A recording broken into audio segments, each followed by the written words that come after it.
طریقے سے یہ ذہن میں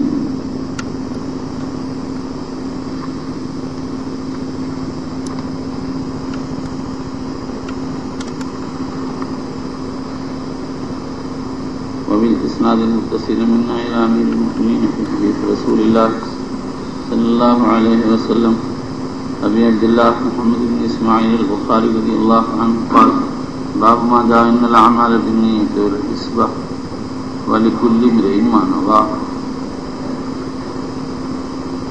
یہ باب اس بات کے بیان میں ہے کہ اعمال کا دار مدار نیت اور احتساب پر ہے اور ہر شخص کو وہی ملے گا جس کی اس نے نیت کی. ان الاعمال بالنیہ والحسبہ، نیت کو حضرت عمر کی حدیث انما الاعمال بالنیہ سے اور حسبہ کو ابو مسعود کی حدیث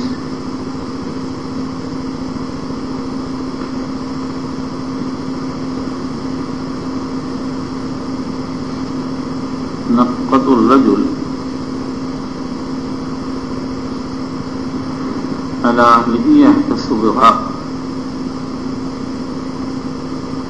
صدقہ سے ثابت فرمایا اور یہ لفظ بطور تفسیر کے بڑھا دیا تاکہ معلوم ہو جائے اعتبار نیت خالصہ کا جس میں مقصود ثواب ہوتا.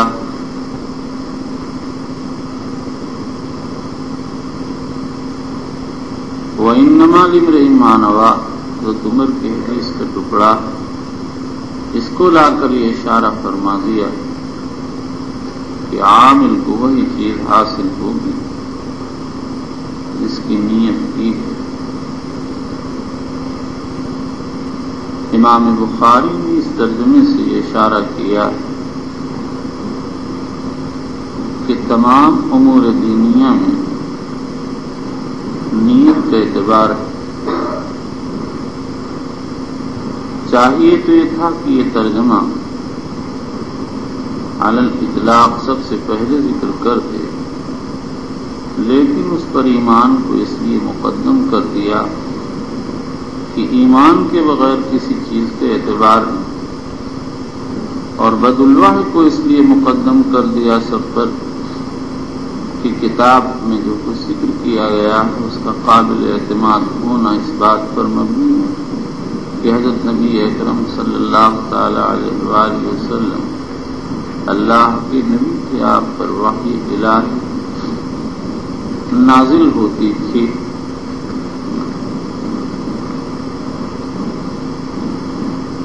فدخل فیہ الایمان، مطلب یہ ہے کہ جب نیت تمام اعمال میں شرط ہے تو ایمان میں بھی شرط ہوگی، اس لیے کہ وہ بھی ایک عمل ہے. اسی کو ابن مندہ محدث نے اختیار کیا ہے. اس سے بات نکلتی ہے کہ ایمان کے باب میں وہی چیز معتبر ہے جو نیت ہے خالصہ کے ساتھ.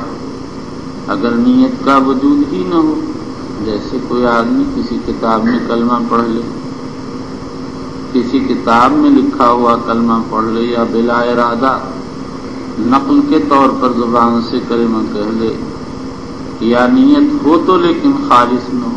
مثلا کوئی مال کی تحصیل کے لیے کلمہ پڑھتا یا دفع ضرر کے لیے پڑھتا، تو یہ کلمہ جو بے نیت پڑھا گیا یا بغیر نیت خالصہ پڑھا گیا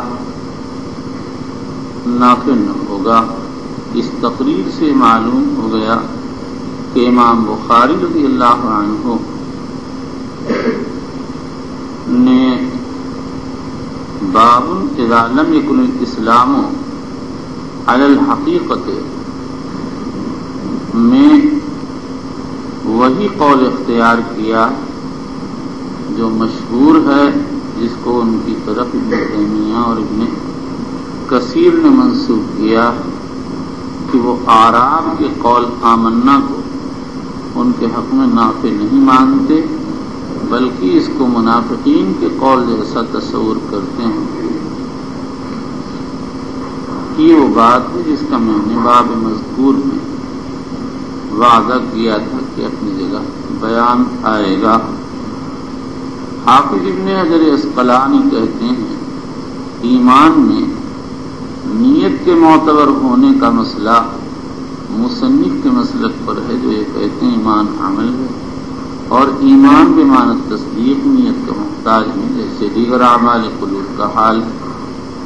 میں کہتا ہوں کہ بعض وقت تصدیق ہوتی ہے اور نیت نہیں ہوتی، جیسے یہودیوں کو پیش آیا، اللہ تعالیٰ نے فرمایا وَجَحَدُوا بِهَا وَاسْتَيْقَنَتْهَا أَنفُسُهُمْ ظُلْمًا وَعُلُوًّا، اور فرمایا يَعْرِفُونَهُ كَمَا يَعْرِفُونَ أَبْنَاءَهُمْ۔ تو دیکھیے اللہ نے یہودیوں کے لیے یقین و معرفت کو ثابت کیا اور ان سے ایمان کی نفی کر دی، اس لیے کہ وہ معرفت و یقین حاصل ہونے کے بعد بھی تسلیم نہیں کرتے تھے۔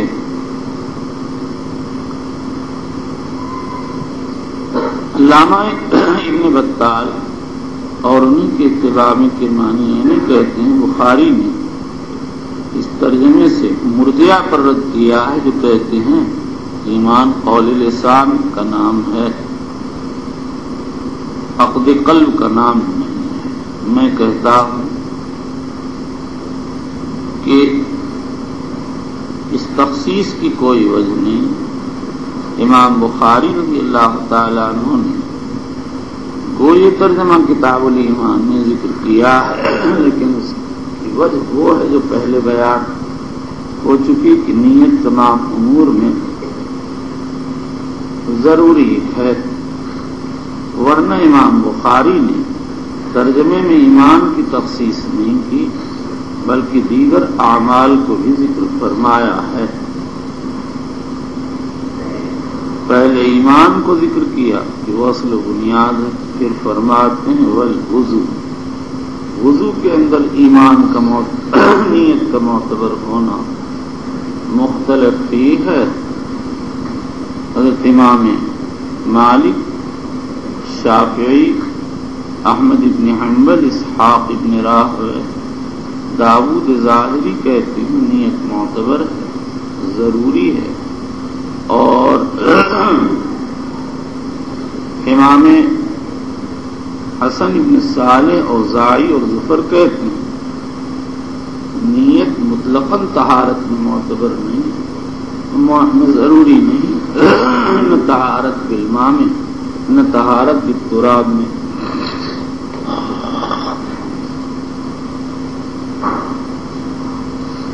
امام ابو حنیفہ سفیان الثوری فرماتے ہیں طہارت بالماء میں تو ضروری نہیں ہے، طہارت بالتراب میں ضروری ہے۔ امام شاہ بخاری جمہور کے ہم خیال ہیں، یہاں گو انہوں نے وضو کی تخصیص کی ہے، لیکن اسی کے حکم تیمم بھی ہے۔ والصلاۃ، نماز میں نیت کی شرطیت متفق علیہ۔ والزکوٰۃ، زکوٰۃ میں جمہور علماء کے نزدیک نیت شرط، اوزاعی کے نزدیک شرط، غالباً ان کے نزدیک مطلق صدقہ کی نیت کافی ہو جائے گی۔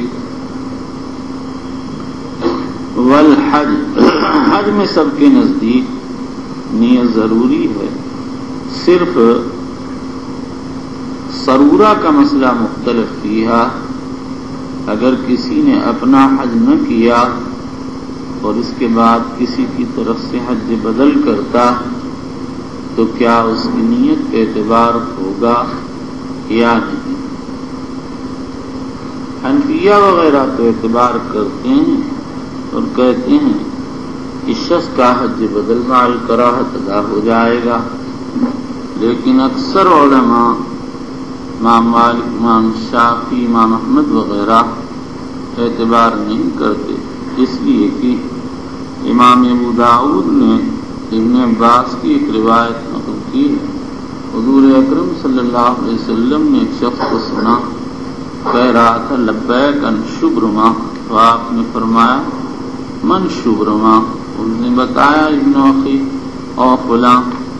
آپ نے فرمایا حج عن نفسک ثم حج عن شبرما.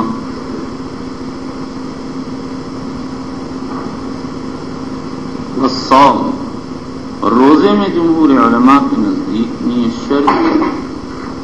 عطا ابن ابی رباح، مجاہد اور ظفر کے ہاں شرط میں. والاحکام، یعنی دیگر احکام نکاح اقرار وغیرہ میں بھی نیت کے اعتبار. یہ مسئلہ میں بیان کر چکا ہوں کہ امام بخاری رحمۃ اللہ علیہ نے نیت کو عبادات کے ساتھ خاص نہیں کیا بلکہ معاملات میں بھی معتبر مانا ہے. اور ایک جماعت کہتی ہے کہ نیت کے اعتبار تمام ہی امور میں ہے. امام ابو جعفر ابن جریر طبری، ابو طالب مکی، امام غزالی وغیرہ اس تعمیم کے قائل، اور امام احمد رحمۃ اللہ علیہ سے منقول ہے وحب لکل من عمل عملا من صلاة او صیام او صدقۃ او نوع من انواع البر ان تكون النیۃ متقدمۃ فی ذلک قبل الفعل. قال النبی صلی اللہ علیہ وسلم الاعمال بالنیہ فهذا یاتی علی کل نوع من انواع البر. شیخ الاسلام ابن تیمیہ نے تعمیم کو جمہور کی طرف منسوخ فرمایا. وقال اللہ تعالی قل کل یعمل علی شاکلتہ، یہ ہر عامل کو شامل علی شاکلتہ اے علی نیتہ. علی نیتہ نفقۃ الرجل علی اہلہ یحتسبها صدقہ، آدمی بیوی کو خرچ دے، نفقہ دے اور احتساب کی نیت ہو تو اس کے حق میں صدقہ بن جائے گا. اس سے معلوم ہوا کہ بیوی کو نفقہ دینے میں بھی نیت معتبر ہے. وقال النبی صلی اللہ علیہ وسلم ولکن جہاد نیت. اس سے معلوم ہوا کہ نیت جہاد میں بھی معتبر ہے، عبادات کے ساتھ خاص نہیں ہے. وبالاسناد المصنف امیر المؤمنین فی حدیث رسول اللہ صلی اللہ تعالی علیہ وسلم قال حدثنا عبد الله بن مسلم قال اخبرنا مالك بن سعيد بن محمد بن ابراهيم عن القمة بن وقاص بن عمر رضي الله عنه رسول الله صلى الله تعالى عليه وسلم قال الاعمال بالنية ولكل امرئ ما نوى. فمن كان يرجو الله ورسوله فيرجو الله ورسوله، من كان يرجو الدنيا يصيبها امرأة يتزوجها فهجرته الى ما هاجر اليه. یہ روایت امام بخاری نے بطریق مالک تخریج کی ہے. موطا امام مالک کے اس نسخے میں جس کو امام محمد ابن حسن شیبانی روایت کرتے ہیں یہ حدیث موجود ہے. اور ابن دحیہ نے امام مالک کی طرف نسبت کی ہے. حافظ ابن حجر اور علامہ قلقشندی نے ابن دحیہ کو کہ نسبت الی مالک کی توہین کی ہے. یہ توہین وہم پر مبنی ہے. وبالاسناد المتصل منا الى امیر المؤمنین فی حدیث رسول اللہ صلی اللہ علیہ وسلم قال حدثنا حجاج بن علی قال حدثنا شعبۃ قال اخبرني عجیب بن ثابت قال سمعت عبد الله بن يزيد عن ابن مسعود النبي صلى الله عليه وسلم قال اذا انفق الرجل على اهله يحتسبها فهي له صدقة. وبه قال نافع قال اخبرني شعبة بن زهير قال حدثني عامر بن سعد عن سعد بن ابي وقاص واخبره ان رسول الله صلى الله تعالى عليه وسلم قال انك لن تنفق نفقة تبتغي بها وجه الله الا وجدت عليها ما تجعل في امرأتك. امام نووی نے اس سے استنباط کیا ہے ان الحظ اذا وافق الحق لا يقدح في الثواب. اگر حج نفسانی حق کے مطابق ہو تو اس سے ثواب میں کمی نہیں آئے گی. ظاہر ہے کہ آدمی اگر اپنی بیوی کے منہ میں لقمہ دے گا تو یہ لقمہ دینا شہوت سے خالی نہیں ہوگا. اس کے باوجود کہا جا رہا ہے انک لن تنفق نفقۃ تبتغی بها وجه اللہ الا وجدت علیہا حتی ما تجعل فی فم امرأتک. وبالاسناد المسند امیر المؤمنین فی حدیث رسول اللہ صلی اللہ تعالی علیہ وسلم قال باب قول النبی صلی اللہ تعالی علیہ وسلم الدین النصیحہ للہ ورسولہ ولأئمة المسلمین وعامتہم. امام بخاری رحمۃ اللہ علیہ اس حدیث کو ترجمہ بنایا ہے. وہ امام مسلم رحمۃ اللہ علیہ تمیم داری سے تخریج فرمائی ہے. یہ حدیث جوامع الکلم میں شمار کی گئی. حافظ محمد بن اسلم توسی فرماتے ہیں وہ احد و ارباع دین، اور بعض علماء فرماتے ہیں سچ یہ ہے کہ یہ حدیث پوری شریعت کو شامل ہے. الدین النصیحہ. امام بخاری رحمۃ اللہ علیہ اس حدیث سے دو باتوں کو بیان کیا. ایک تو یہ بتایا ہے کہ نصیحت جو ایک عمل ہے وہ دین کا شعبہ ہے اور اعمال دین میں داخل. دوسرے یہ بتایا ہے اشارے کی زبان پر کہ ہم نے جو کچھ کتاب میں لکھا اور کسی پر کی تردید کی ہے اس سے ہمارا مقصود کسی شخص کی تنقیص نہیں، اس کا عیب نکالنا نہیں، بلکہ ہمارا مقصود نصیحت و خیر خواہی. نصیحت کے معنی لغت میں ہے شہد کو موم سے صاف کر دینا، اور اسی طرح سے نسخ کہتے ہیں شگاف کے سوئی سے رفو کر دینے کو. اصطلاح میں یہ نصیحت ماخوذ کا یہ نصیحت کا ماخذ ہے. کسی کی خیر خواہی کو نصیحت اس لیے کہا جاتا ہے کہ ناصح منسوب لہو کے احوال کو صاف ستھرا کرتا ہے جیسے شہد کو موم سے صاف کیا جاتا ہے، اور اس کے اس اخلاقی و عملی شگاف کو رفو کرتا ہے. علامہ خطابی رحمۃ اللہ علیہ فرماتے ہیں معناہا اعاظۃ الحق للمنصوح لہ. نصیحت کے معنی ہے منصوح لہو کے حصے کو اس کے لیے جمع کر دینا. یہ اپنے عموم کی وجہ سے قول و فعل و نیت سب کو شامل ہے. علامہ وفی رحمۃ اللہ علیہ خطابی کے حوالے سے نقل کر دیا انہا کلام یراد بہ الخیر للمنصوح لہ. یہ نقل ناقص ہے.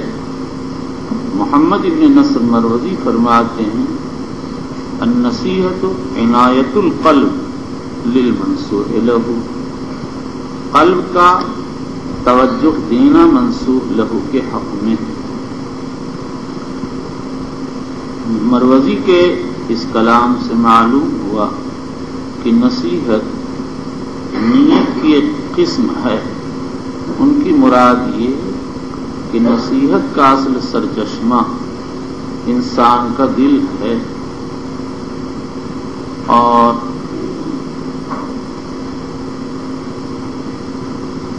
امام شافعی فرماتے ہیں کہ نصیحت فرض ہے.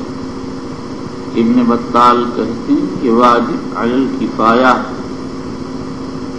نصیحت کا طریقہ یہ ہے کہ آدمی تنہائی میں بات سمجھائے. سب کے سامنے کہنے پر انسان کو شرمندگی ہوتی ہے اور بعض وقت منصوح لہو کو بغض ہو جاتا ہے. حضرت امام شافعی رحمۃ اللہ علیہ فرماتے ہیں من وعظ اخاہ علانیۃ فقد شانہ ومن وعظ سرا فقد زانہ.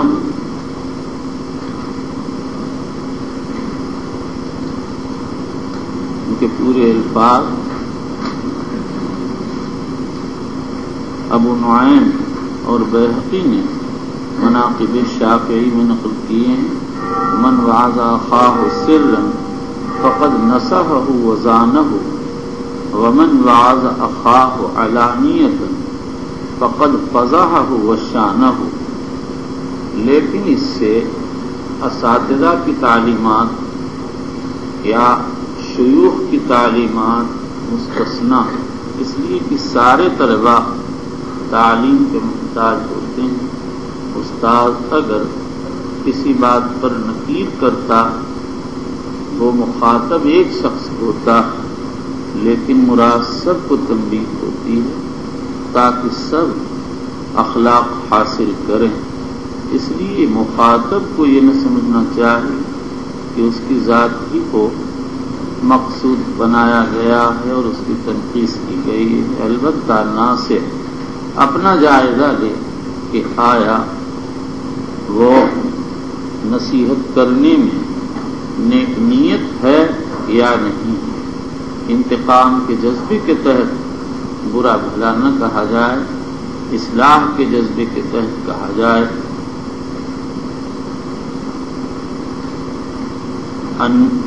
النصیحت للہ، اللہ کے لیے نصیحت یہ ہے کہ آدمی اللہ پر ایمان لائے، اس کی ذات و صفات کا اعتراف کرے، اس کے احکام کو مانے، اس پر عمل کرے. والے رسول، نصیحت للرسول یہ ہے کہ اللہ کے رسول پر ایمان لائے، ان کے احکام کو مانے، ان کی سنت پر عمل کرے، اس کی نشر و اشاعت کرے، اس کی طرف اس پر ہونے والے اعتراضات کو دفع کرے، دین کی حفاظت کرے، آل رسول سے محبت کرے. ولأئمة المسلمین، اور ائمۃ المسلمین کے ساتھ خیر خواہی یہ ہے کہ ان کے خلاف بغاوت نہ کرے، جمع کلمہ کی کوشش کرے. کوئی بات کہنی ہو تو مٹھاس سے، حسن اخلاق سے ان کو اطلاع کرے. وعامت، عامت المسلمین کی خیر خواہی یہ ہے کہ ان کو اچھی بات کی دعوت دے، بری بات سے روکے، ان کی ہمدردی کرے، جنائز میں شرکت کرے.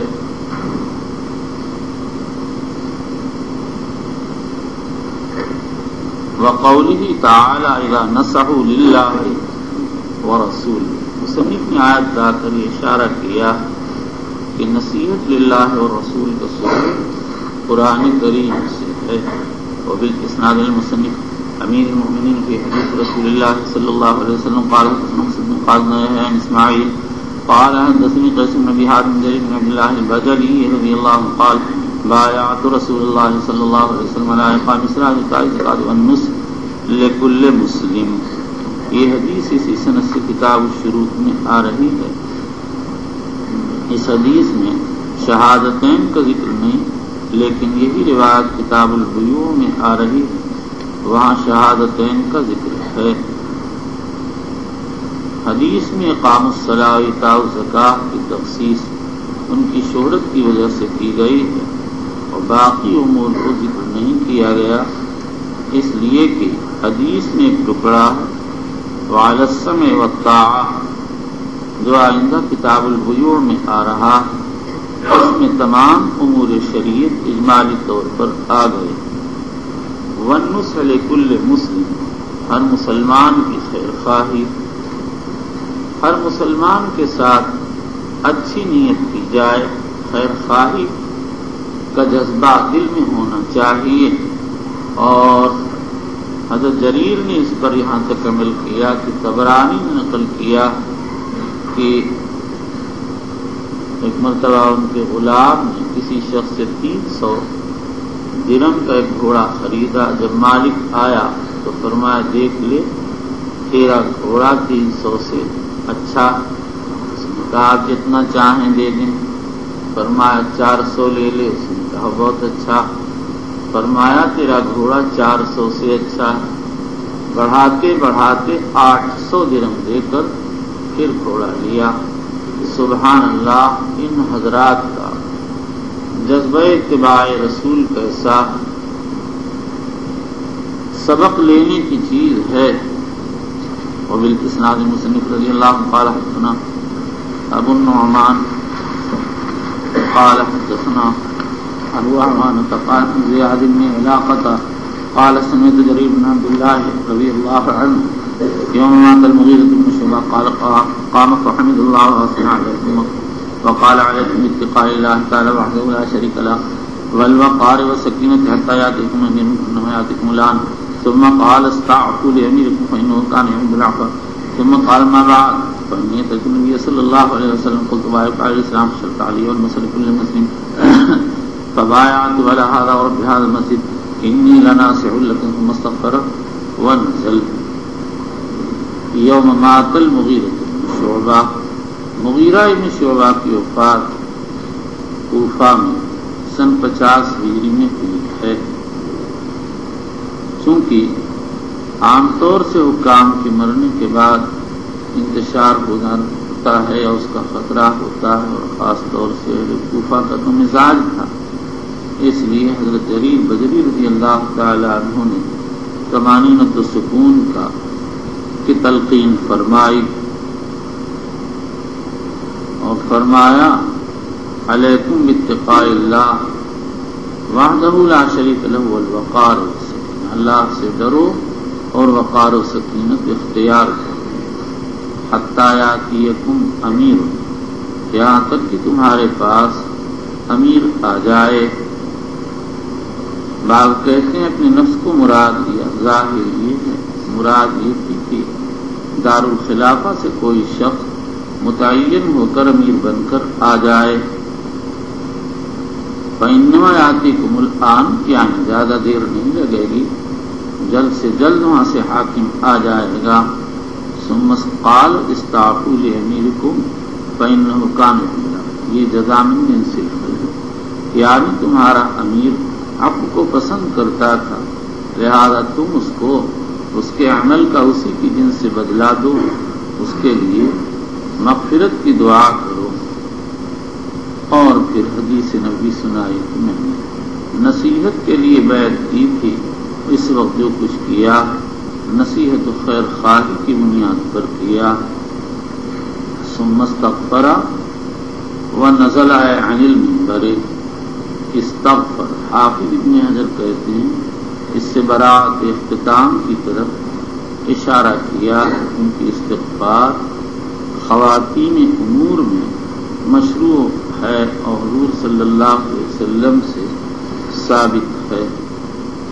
وبالاسناد المتصل منا الى امیر المؤمنین فی حدیث رسول اللہ صلی اللہ علیہ وسلم ابی عبداللہ محمد بن اسماعیل البخاری رضی اللہ عنہ وارضاہ ونفعنا بعلومه وعشرنا في زمرته قال کتاب العلم بسم اللہ الرحمن الرحیم۔ کتاب العلم، حضرت امام بخاری رضی اللہ تعالی عنہ نے ایمان کو سب سے پہلے اول تو اس لیے ذکر کیا کہ سب سے پہلے واجب ہے، دوسرے اس لیے کہ وہ اشرف العلوم ہے، اور تیسرے اس لیے ایمان کی اصل تصدیق ہے اور تصدیق کی اصل علم ہے۔ پھر اس کے بعد علم کے معنی لغت میں یقین کے ہیں، اور بعض وقت معرفت کے معنی میں بھی استعمال کیا جاتا ہے۔ اور علم و معرفت میں فرق یہ ہے کہ علم عام ہے اور معرفت کہتے ہیں اس علم کو جو حواس سے خمسہ کے ذریعے حاصل ہوتا ہے، لیکن یہ عرفی فرق ہے، اور جب اللہ کی طرف عرف معرفت کی نسبت ہوگی تو اس کے معنی علم ہوں گے۔ پھر اس کے بعد اس مسئلے میں اختلاف ہے کہ آیا علم ممکن التحدید ہے یا نہیں ہے۔ امام فخر الدین رازی قاضی ابن عربی کہتے ہیں کہ اس کی تحدید ممکن نہیں، اس لیے کہ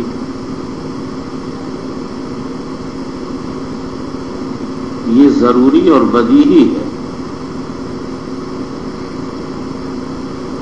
اور اگر اس کو ضروری نہ تسلیم کیا جائے تو دور لازم آئے، اس لیے کہ دوسری اشیاء کی معرفت علم پر موقوف، اور جب علم خود غیر ضروری ہوگا تو اس کی معرفت دوسری چیز پر موقوف ہوگی۔ اور امام الحرمین اور امام غزالی کہتے ہیں کہ یہ عسیر التحدید ہے، انما تعریفہ بالقسمۃ والمثال۔ اور ایک دوسری جماعت کہتی ہے کہ علم امور نظریہ میں سے ہے، پھر اس کے بعد اس کی تعریف میں اختلاف ہے۔ بعض کہتے ہیں هو صفة توجب تمييزا لا يحتمل النقيض تمييزا في الأمور المحسوسة في غير الأمور المحسوسة لا يحتمل النقيض۔ غیر امور محسوسہ کی قید سے ان چیزوں کو نکال دیا گیا جن کا حواس سے خمسہ سے ادراک ہوتا، اور لا يحتمل النقیض کی قید سے ظن کو نکال دیا گیا۔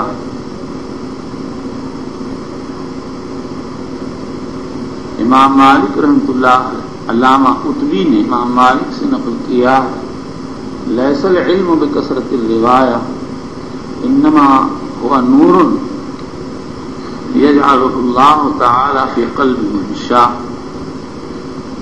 پھر اس کے بعد علم کی دو قسمیں ہیں، علم وہبی، علم کسبی۔ علم وہبی کی تین قسمیں ہیں، وحی، الہام، فراست۔ وحی اللہ کی تفہیم کا نام ہے جس کی وضاحت آ چکی ہے۔ الہام کے معنی ابلاغ، اور اصطلاح میں الہام یہ ہے کہ اللہ کسی چیز کا علم قلب میں ڈال دے، اور فراست یہ ہے کہ آثار و صور کو دیکھ کر کوئی بات معلوم کر لی جائے۔ اس کے بعد پھر معلومات کے اعتبار سے علم کی بہت سی اقسام ہیں۔ اہل دین کے لیے بس اتنا جاننا کافی ہے کہ علم کی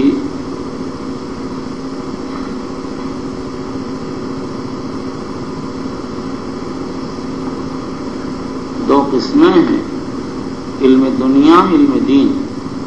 اور علم دین کی دو قسمیں ہیں، علم ظاہر، علم باطن۔ علم ظاہر سے مراد وہ امور ہیں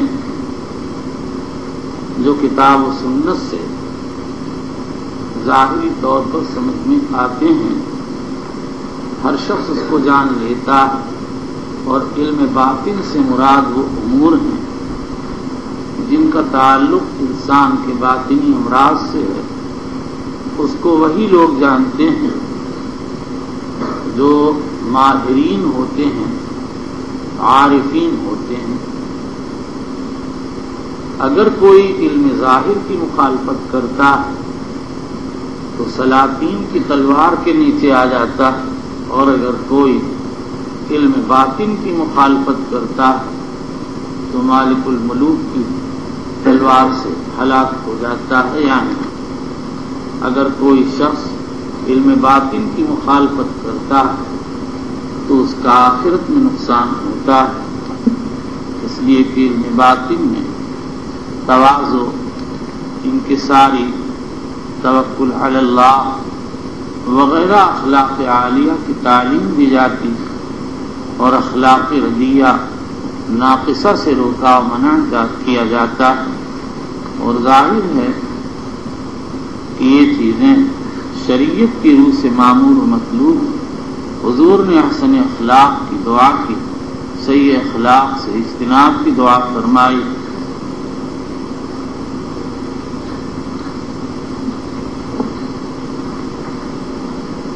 واللہ سبحانہ وتعالی اعلم. بسم اللہ الرحمن الرحیم. باب فضل العلم. امام بخاری رضی اللہ تعالی عنہ نے یہ ترجمہ ترغیب و تشویق کے لیے منعقد کیا اور علم کی تعریف میں اس لیے کہ انہوں نے یہ کتاب حدود علم کے اور حدود اشیاء کے بیان کرنے کے لیے تصنیف نہیں فرمائی ہے. اس کے بعد یہ سمجھیے کہ حضرت امام بخاری رضی اللہ عنہ نے یہ پہلا ترجمہ ہے جس کو بلا حدیث کے ذکر کیا. امام بخاری کی عام عادت یہ ہے باب ترجمہ لا کر حدیث مسند پیش کرتے ہیں اور گاہے باب بلا ترجمہ لاتے ہیں جس کی وجہ کتاب الایمان میں بیان کی جا چکی ہے، اور کبھی باب ترجمہ لاتے ہیں لیکن حدیث مسند نہیں لاتے.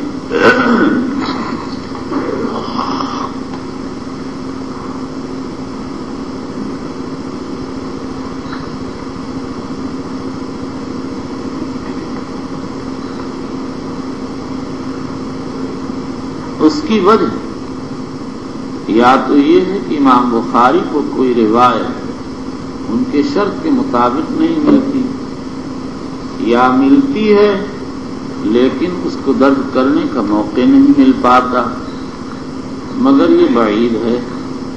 اور یا پھر امام بخاری رضی اللہ تعالیٰ عنہ کہیں قریب ہی میں وہ روایت لا چکے ہوتے ہیں یا آئندہ لانے والے ہوتے ہیں، اس کی طرف اشارہ کر دیتے ہیں. اور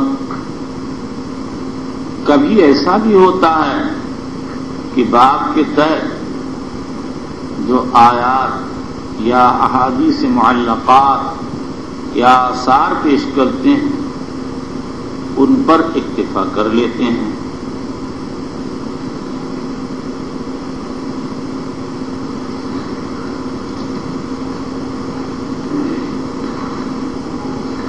حضرت شیخ الہند مولانا محمود الحسن دیوبندی رحمۃ اللہ علیہ نے ایسے ابواب کے متعلق ایک مختصر سی بات ارشاد فرمائی جس کا حاصل یہ ہے کہ امام بخاری نے 82 تراجم تو ایسے ذکر کیے ہیں جہاں کوئی آیت یا روایت معلقہ یا کوئی اثر ذکر کیا، وہاں تو انہی مذکورہ چیزوں پر اکتفا کیا. اور 14 تراجم ایسے منعقد کیے ہیں جہاں آیت ہی کو ترجمہ بنایا، وہاں بھی اسی پر اکتفا کیا، اس لیے کہ یہ تراجم دعویٰ مع دلیل کے باب سے ہیں یا دعویٰ دلیلہ نفسہا کے باب سے ہیں. جو دعویٰ ہے وہی دلیل بھی ہے. اور 9 تراجم ایسے ہیں جہاں پر نہ کوئی آیت لائے ہیں، نہ کوئی حدیث معلق اور نہ کوئی اثر. یہی محتاج ہیں اس بات کے، لیکن غور کرنے سے پہلے یا بعد میں اس کے مناسب کوئی نہ کوئی روایت مل جاتی ہے. 1-2 باب ایسے ضرور مل جائیں گے کہ جہاں قریب میں کوئی روایت نہ گزری ہوتی ہے نہ آئندہ آ رہی ہوتی ہے، اور بہرحال ہر مصنف کو کچھ نہ کچھ لاحق ہی ہو جاتا ہے. اور یہ بھی کہہ سکتے ہیں کہ بخاری نے بیاض چھوڑی ہوگی کہ مناسب روایت لائیں موقع نہیں پا سکے. اب اس کے بعد یہ سمجھیے کہ امام بخاری رحمۃ اللہ علیہ نے یہاں پر جو یہ باب بلا ترجمہ منعقد کیا، یہاں بظاہر انہوں نے اس باب میں دونوں ذکر کردہ آیتوں پر اکتفا فرما لیا۔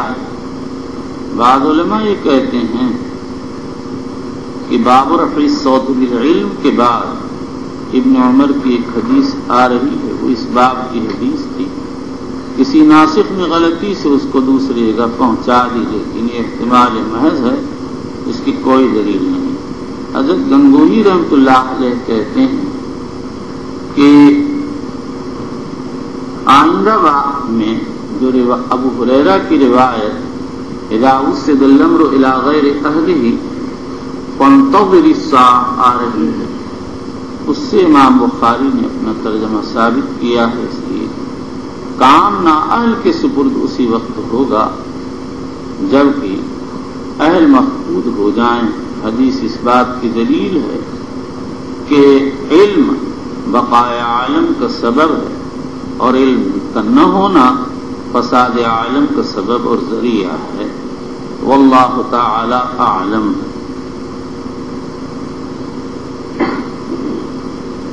وقول اللہ عز وجل، یہ ہمارے حضرت شیخ فرماتے ہیں کہ بخاری نے یہاں کوئی روایت نہ لا کر یہ ان تمام روایات کی طرف اشارہ کر دیا جو فضیلت علم کے باب میں وارد ہوئی ہیں، اور کوئی روایت قصداً نہیں پیش کی تاکہ یہ بات ذہن میں رہے کہ کوئی ایک روایت فضیلت علم کے ساتھ خصوصیت نہیں رکھتی ہے۔ وبالاسناد المصنف رضی اللہ عنہ امیر المؤمنین فی حدیث رسول اللہ صلی اللہ علیہ وسلم وقول اللہ عز وجل یرفع اللہ الذین آمنوا منکم الذین اوتوا العلم درجات واللہ بما تعملون خبیر وقولہ رب زدنی علما۔ پہلی آیت میں یہ ذکر کیا گیا ہے کہ اللہ اہل ایمان کے درجات بلند کرتے ہیں، لیکن اہل علم کو ان میں خصوصیت سے ذکر کیا گیا، اور تخصیص الشیء بالذکر اس شے کی اہمیت کی دلیل ہے۔ اور وقولہ رب زدنی علما سے ترجمے کا کہ فضیلت علم کی فضیلت بالکل ظاہر و باہر ہے۔ اللہ تعالی شانہ نے اپنے نبی سے یہ فرمایا کہ زیادت فی العلم کی مجھ سے دعا کرو، یہ نہیں فرمایا علم زائد حاصل کرو، بلکہ زیادت فی العلم کی دعا کی تلقین فرمائی۔ اس سے معلوم ہوتا ہے کہ علم بڑی اہم چیز ہے، اس میں اللہ کے نصرت کی ضرورت ہے، بغیر اس کے اس میں کامیابی نہیں ہوگی۔ وبالاسناد المصنف حذیفہ تو کہاں تھا؟ آوارگی تم لوگوں کے کا مزاج، ظہر میں تم آ گئے تھے اور ادھر ادھر گھوم رہے تھے۔ وبالاسناد المتصل منا الى امیر المؤمنین فی حدیث رسول اللہ صلی اللہ علیہ وسلم ابی عبداللہ محمد بن اسماعیل البخاری